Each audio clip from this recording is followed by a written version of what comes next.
work is a form of sacrifice and vice versa, and that because you sacrifice the present to the future at least, but you also sacrifice everything to your highest priority, if you're not confused. And then that brings up the question of what the highest priority should be and what the quality of the sacrifice should be.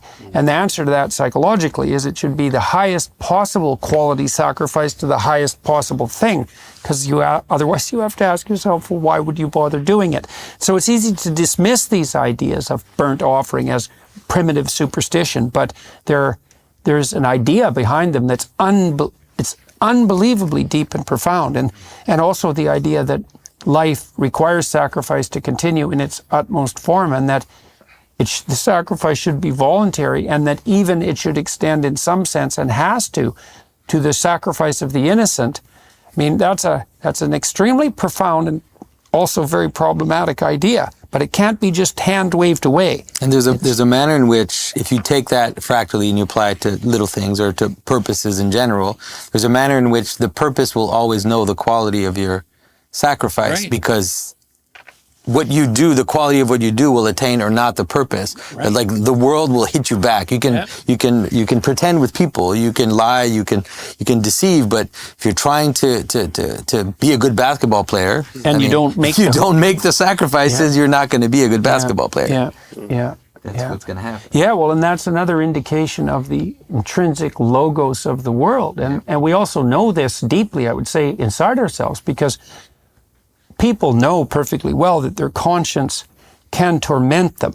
And it is the case sometimes that people's conscience is overdeveloped and has this tyrannical superego element and will knock them down. But if your conscience is functioning well, basically what it does is indicate to you constantly that your sacrifices are either not of the right sort or they're not of the highest quality. And you call yourself out on that, right? And so, and what's one of the things that's so odd about that is you can't, if you try to escape from that, it just makes it worse for you. And you know that, and you really can't escape from it, not except by abiding by it. You can fight it and all of that. And you can harden your heart and become even more determined in your willingness to make improper sacrifices. But you know perfectly well, I've never seen anyone that in some fundamental sense was deluded on that account. People know, they know, I could have tried harder.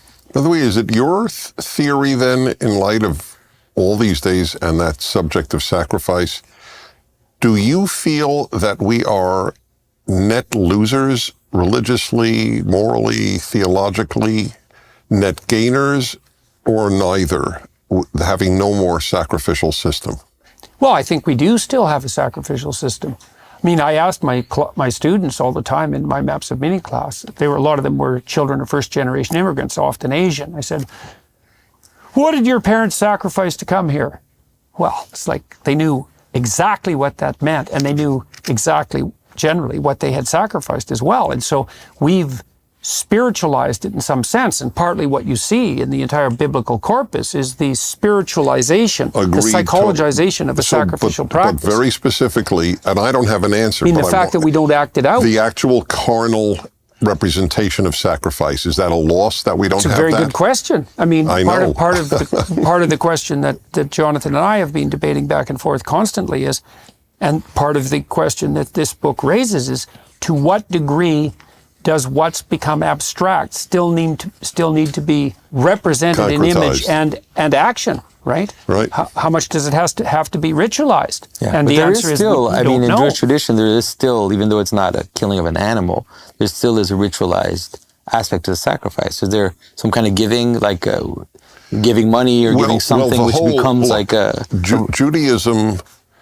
the Torah and Judaism later are very concrete religions. It was even dismissed by some Christians in the Middle Ages as a carnal religion, because it's so deeply embedded in life. Mm-hmm.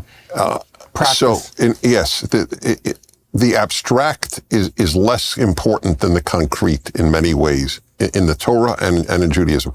But I'm asking this, I don't know if you know this, I'm sure Oz knows this, but many religious Jews still pray daily for the restoration of the sacrificial system, that the temple be rebuilt, and specifically so that we can sacrifice again. And There's no denying the drama of blood and death.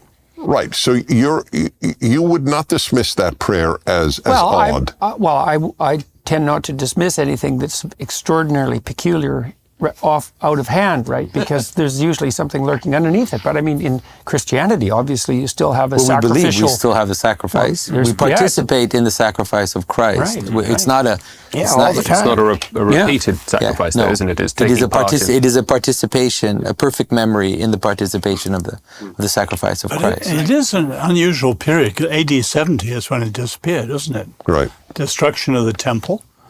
And they shifted from the temple to the synagogue, and from, if I understand it rightly, Dennis, from sacrifice to prayer. Right. And I always wonder, how does prayer fill in for sacrifice? Well, hopefully when you pray, you sacrifice your own for tyrant, atonement. right? Because that's it. Well, you sacrifice a lot of time to partly pray. what you're saying is, I think if the prayer is proper, is you're saying, there's part of me that needs to go. There's part of me that I need to let go. There's part of me that needs to die, and it has to be given up to something higher.